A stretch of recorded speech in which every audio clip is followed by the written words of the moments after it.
What's up?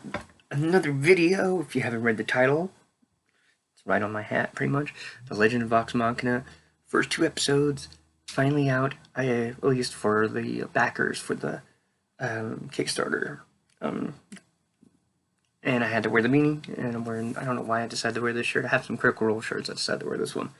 Um, so, first off, um, hype for this pretty much almost 3 years coming. 2019, the Kickstarter, supposed to be released in 2020, and, COVID happened, all that stuff, and I've been watching Critical Role for years, literally years, to the original series, the Vox Machina campaign.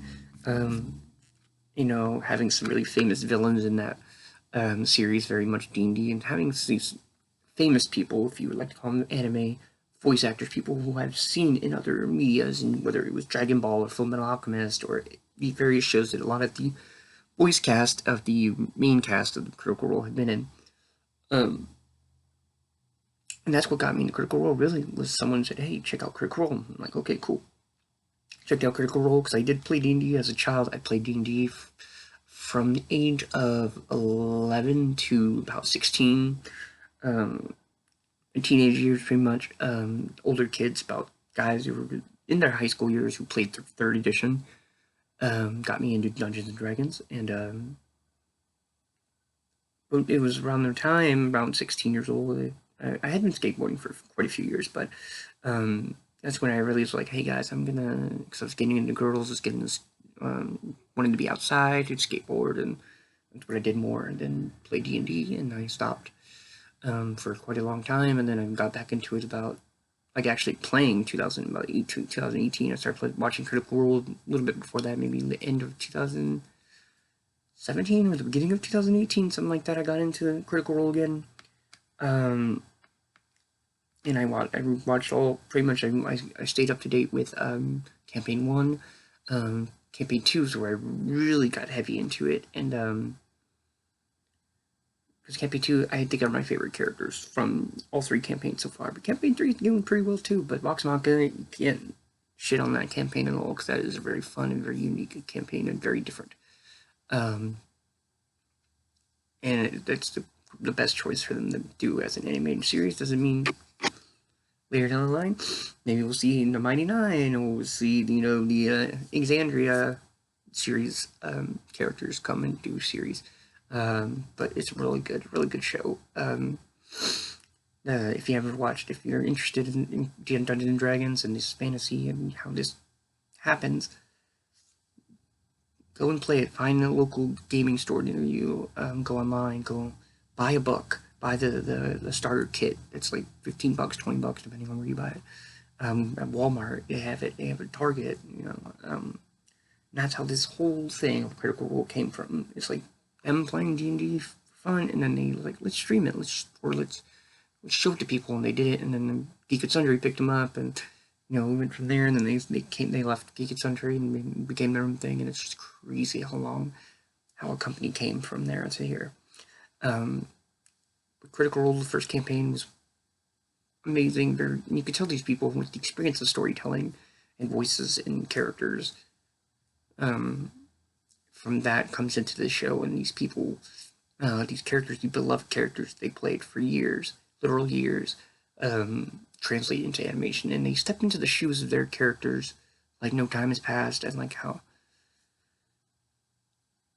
we wanted it to see. I think this is definitely the way I wanted it. And those first two episodes, it seems like it is like a new story, and I'm pretty sure they did say that there's a new story involved in this, and that's what this is, takes place in the time gap in that the original series had.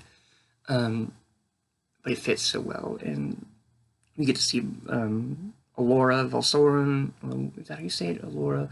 Anyway, I forgot how to say the other part of her name, but Alora. You see Kira, Kima, and you see Krieg, General Krieg, who's played by David Tennant, and Finch.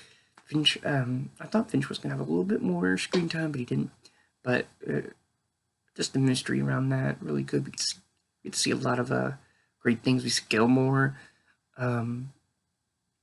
and we obviously we see Kyrie Payton's character playing the Uriel, I believe that's his name, if I can remember correctly. Sorry, I'm just so excited, I'm forgetting shit. I don't have a script. I don't script my reviews, obviously, but we get to see like almost kind of like the shits was what like Vox. I don't know if you know that, but they in Vox Machina a lot of the time they were called the shits at the beginning of the series campaign. But they got Vox, and then they became Vox Machina.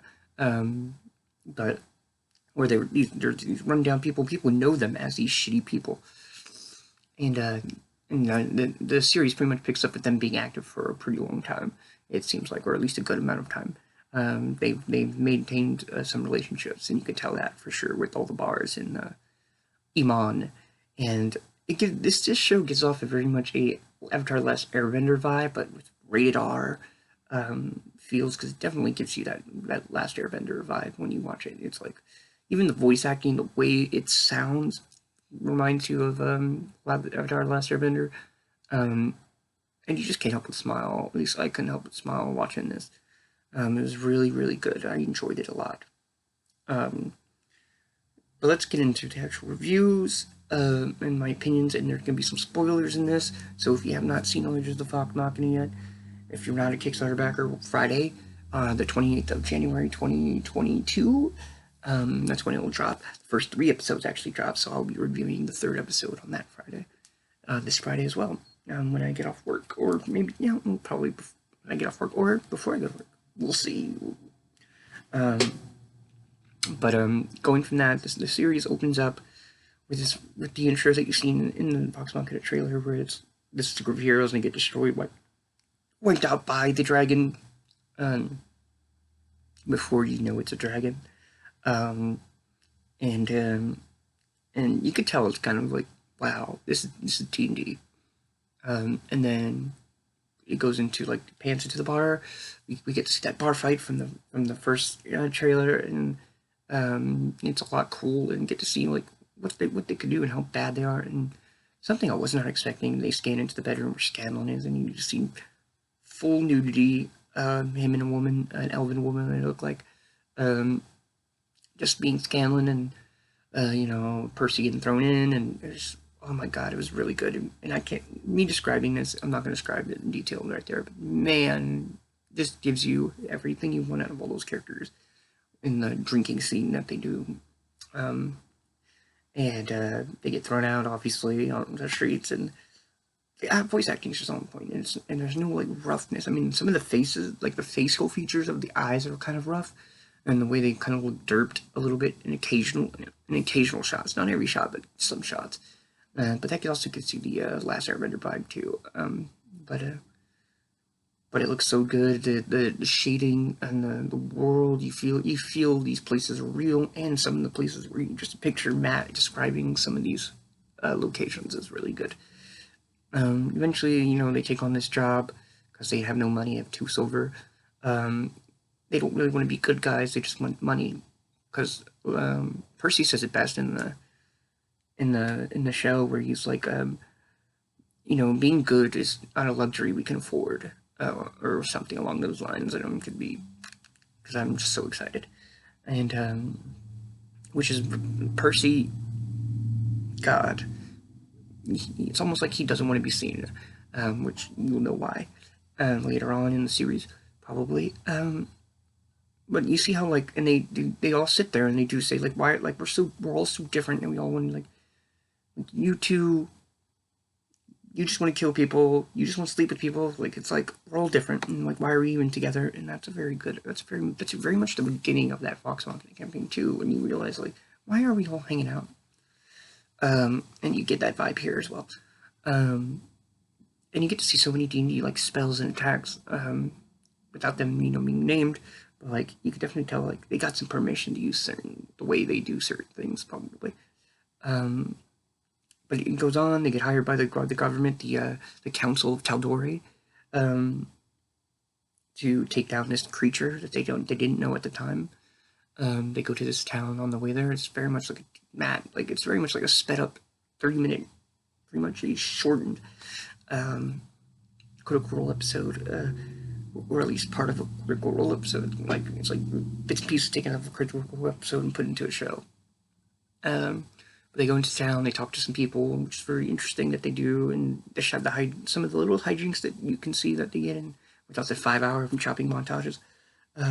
If you play D&D or watch the D&D, you would know what I mean by the shopping episodes. I hope we get one, like, not a whole shopping episode, but like part of the episode where it's like them just trying to shop. And we do get a little bit in the series, in the show, in the 2 episodes. But they're in this small town, like one of them wants to get attacked. They talk to his family. They ask where is this thing? What did they see? Blah blah blah. And one of them tells them that it flies. It's not a walking creature. It flies. And Vex does Vax does like a magic trick to this kid, and he's like, now you have magic. And that was probably one of those sweet things, like very much like you could tell they were setting something up there. And as it happens, also like when he gets pointed at the kid, I'm like, oh shit, the kid's gonna die. But they go off, they leave the town, they go and fight this. They figure out, oh shit, it's a dragon, and you get to hear some more of Vex and Vax's backstory, where their mother was killed by a dragon, and that's why she's able to sense dragons. And just the way they did that, the way they kind of just barely give you some stuff about the backstories of various characters, and like the teases for later in the series and the season. You could tell a few right out the gate. And if you watch Critical Role, you would know a lot of the backstories or read books. Like I have. I just got the Vex and Vax book. That's an immaculate book. I want to review it, but I don't know if I would really want to review a book. I don't know how to review a book. Let me know if you want me to review a book. But going from that, they fight this dragon, and it's very much like a D&D. Like you're on top of a cliff. It's like very much like a cinematic fight. And obviously, you guys, spoilers. Obviously, again, I've already been saying spoilers, but I'm going to say it again because this is where it gets really crunchy. They fight this dragon on the top of the cliff, very much like a D&D boss fight. They don't work together, they lose. But you think that they get badly damaged and hurt and killed. But obviously, first episodes, you can't really do that. But they definitely suffered a major defeat, and then it turns out Keyleth had saved them. But she has a trauma there, you can definitely tell. In this fight, throughout the fight, you can see she has trauma against this fight. And that's something y'all are gonna see a little bit of. And they lose. Then they decide we're not gonna go after, like, Pike really wants to be a good person. They do not. We cannot. We're not gonna risk our lives for this. We're mercenaries. Anyway, they decide not to go after the dragon, pursue him. As they're returning back to the council, they get down into this town, and they figured out that the town was killed by this dragon, and you already know where I'm going with the kid and Vex and Vax, and the whole team of Vox Machina, and takes the coin, and now they come together, and they're like, we're gonna kill this fucking dragon, and that's very much what they're gonna set out to do. They return to the capital, they try to figure out what's going on, and how someone on the council is related to this dragon, that Vex has figured out, that and sensed. So they follow Finch, which you think Finch might be the one. That's what the party assumes. They assume that Finch is the bad guy, and because he's so shady and shitty, and they follow him, and they get a real Critical Role moment where they're trying to open the door. I wish it was a little bit longer, like they said, like time passes, because that would just make me laugh. Because you don't underestimate not just the cast of Critical Role, but any D&D player where you're stupider when you're playing.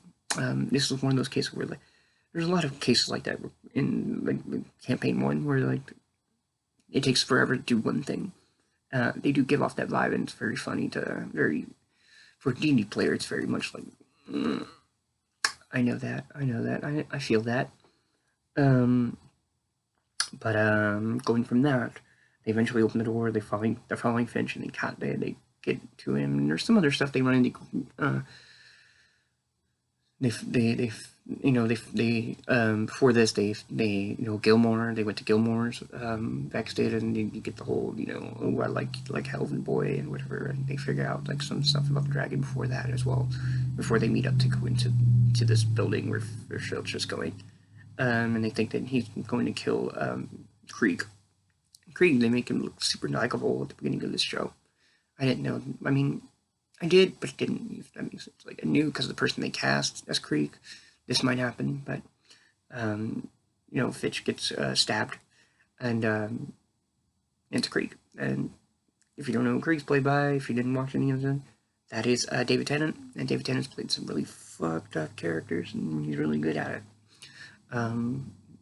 So David Tennant playing Krieg, and Krieg reveals like I am the bad guy, and he runs away, whatever, and they don't know where he went. They can do another scene where they're like, oh, we need to figure out, and coolest, like having a visualization of detect magic where Pike does detect magic. She's like, everything in this room is magic, and that is just awesome. That is peak D&D, and they tell Grog not to do anything. Grog ends up looking at this sexy poster of this naked tiefling is what I would assume, and that's what their depiction is supposed to be of. It looked weird, the face didn't look very pretty, but that's okay. But I would assume it's a tiefling demon type of thing. One of the biggest Easter eggs in the show is probably there's two of them. One in these Easter eggs for me. There's other ones, but the two that I just popped off of was in Gilmore's, we got to see Tuskalov, which is from Campaign 2, and it's very much supposed to be Jester and a Ford kind of cover, but it's the Tuskalov novel in Gilmore's, and Pike looks at it like, that's a very much a nod to Campaign 2, and that was fucking cool. And Tuskalov it made me smile. Tuskalov. And they even have, Kirkwall has a notebook. I don't know if they're still selling it, but they did have a notebook for Tuskalov, where it's just a notebook that had the cover of Tuskalov. But that was just cool to see. And then the second, and there's others, but my second one that I popped off on was the carpet in that room where Krieg had disappeared into. It's a chromatic carpet where it had the different colored dragons on the carpet. That is a nod to Tiamat. I think that is a Tiamat rug with the chromatic colors. And hopefully this means we might get maybe in season 2, maybe a little way later in the seasons of this series, that we'll get Archon and Cruel, and we might get some more stuff about Tiamat, because that carpet made me pop. I was like, okay, Tiamat, chromatic dragons. And that means this show got more permission to use certain things than I thought. That means we could get to the BBEG of the series. If you don't know who the BBEG of Campaign 1 is, I'm not going to spoil it here, but it's a fucking awesome villain. Famous villain. But going from there, they get into this ice cavern, which most D&D players would be like, I know where the fuck we are. But as a party and as the animated series especially, they don't know where the fuck they are. They're like, okay, this is too big for a for someone on the council to have. Like, what the fuck is this place? Portal from painting into this place. They figure out they're running around, and they eventually figure out, oh, this is a dragon's lair. This is a horde. This is a dragon's horde. This must be his lair. Krieg shows up like, oh, and he says his name, and he turns into a fucking dragon, like blue dragon who shoots lightning breath. And they get into a fight, and they're getting their asses kicked. They're doing good, but they're also getting their ass kicked. And eventually they're like, okay, we need a plan. Let's work together by not working together. Thus tricking this dragon. And the trick that Gilmore actually taught them was the river, where the two rivers meet, which is like where the stuff inside the dragon to make him use the plume is, and the neck is the weak spot. And they just do it. They go to town on this fucking thing. They all each get a really insanely powerful thing in, especially to light them up. Pike on Vex's bow, and the daggers, and when scaling through Vaxhala, and all that, like, and then Grog just fucking finishing it off, like, just beautiful, just a beautiful fucking ending piece, like, fight. And just like any D&D player grabs a tooth, it's like, no one's gonna prove that we killed this fucking thing. And that's just beautiful. And even more D&D thing, I'd be like, them sitting there and like, hey, let's take these scales, like take this money, let's like this little place starts collapsing, which is very much good for a move for show perspective, rather than a D&D perspective. But going from that, they prove themselves. They become honorary members of the Council of Taldori, protectors of the realm, and their reward is a keep. They keep from the series, which is something cool. That they get to keep them on. They become these heroes, and that's where it kind of leaves off. We kind of leave off there with the NTs of the show, which is the Briarwoods is coming to Amon. Both Briarwoods are coming, and they establish for the people viewing the power of the Briarwoods. And it's just hearing Matt. Oh my god. I'm so excited to see the Briarwoods arc. It's something that we all had our own vision for, our own anybody that watched the series. We had our own dark and twisted imagination of what the Briarwoods did to Whitestone and what they did to the campaign and the world, and how they looked, how they felt, how they used their gravitas, but were cold-hearted at the same time. And just seeing it come to life and seeing this take of them is just really fucking cool, and I'm excited to see the Briarwoods now come into the series. The arc of the Briarwoods come to us in a series. But yeah, that is the Legend of Vox Machina. I did a review of it. My thoughts, just things that stood out to me. The characters sound great. All the cast really stepped into back into their shoes. And it was easy for them. The world, beautiful, painted.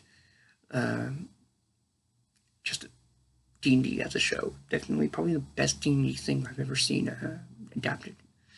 Any show, anything that is D&D, this is probably the closest thing to D&D. If you want to show someone D&D, show them this. Show them this show. There's more to come, and I'm excited. Yeah, if you like The Last Airbender, this is something for you. And original, like if you grew up with Last Airbender, the original Last Airbender, and Legend of Korra, this is a show for adults of that style. Titmouse did a great job animating and writing and just destroying it, helping Matt and Critical expand on it, because it's beautiful and it's very much along the sidelines of The Last Airbender, and I think anybody should watch the show because it's very good. Binging it might be even crazier, I would assume. I'm going to definitely watch this show again. Even these side actors, the friends of Felicia Day, did a voice in one of the episodes, in the beginning of episode 2, I believe. And there's a few other, people that we might know from the series popping in there as well. The main cast, the council, just insane. And the first villain being David Tennant was beautiful. The fact that they got him was thumbs up. Krieg, crazy. I can't wait to see the Briarwoods because Jesus Christ, I'm excited. You can tell I'm just been nerding out about this. The chromatic dragons, the references to the different campaigns, the abilities, the way they, the backstory, the different ways they were able to weave in the campaign 1. And I can go on. I could sit here and do a full breakdown for you, but I'm not a breakdown channel guy. I'm not a guy who's going to sit there and do every little Easter egg. This is just my initial. I watched it literally the very first showing of it, the pre-showing, the preview, the premiere, the very first premiere showing for us backers of the animated series Vox Machina. Whenever I heard they were doing it, I'm like, fuck yes, I'm doing it. Like I did the $100 tier. I'm not rich. I couldn't do the higher tier, which I really wish I could have. I'm a big fan of Critical Role, but $100 was what I could do, and I really wanted the dice, the BB, and all that stuff. So It made me real excited to see how far the campaign did, and this is something. What can get made now? What can other people do D&D projects like this and make it get made into something crazy, like a Dimension 20 or Dungeons and Daddies, or the Acquisitions Incorporated people who. What I think the sky's the limit for Dungeons and Dragons in the way that a lot of things can go. With the property and the way that it is growing again, like it's flourishing. And in the last few years since Critical Role started the re-emergence of Dungeons and Dragons, in my opinion. That the amount of people that have been coming on saying like it's okay to play D&D now.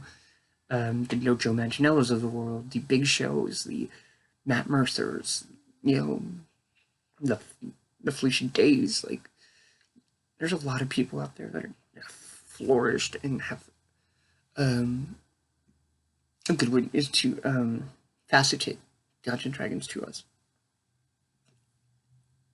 And this is just the beginning. We have a D&D movie coming out. We have books. We have spin-offs. We have this series. We have fan-made projects like One for All, doing D&D live-action little content that are funny. There's a lot of D&D content. I play D&D pretty much weekly. Whether it's D&D or Call of Cthulhu or Vampire the Masquerade, I play tabletop games with my friends, and I think you should give it a try. Introduce people to Critical Role, to D&D, show them the show, and be like, hey, what if you could do this, but with a game? And just check it out. I want to know what your thoughts about it are, and where do you think it's going to go, and what's going to happen, and in some ways, what are we doing? Where is this show going? How well is it going to do when it hits the mainstream, the mainstreaming on Amazon Prime this Friday? That will definitely tell. We do know we're getting a second season, like not automatically greenlit for this series, so that's going to be amazing. Where are we going to go? Are we going to get art comical? I'm just excited, guys. I really am. And this is almost 30 minutes long, I think.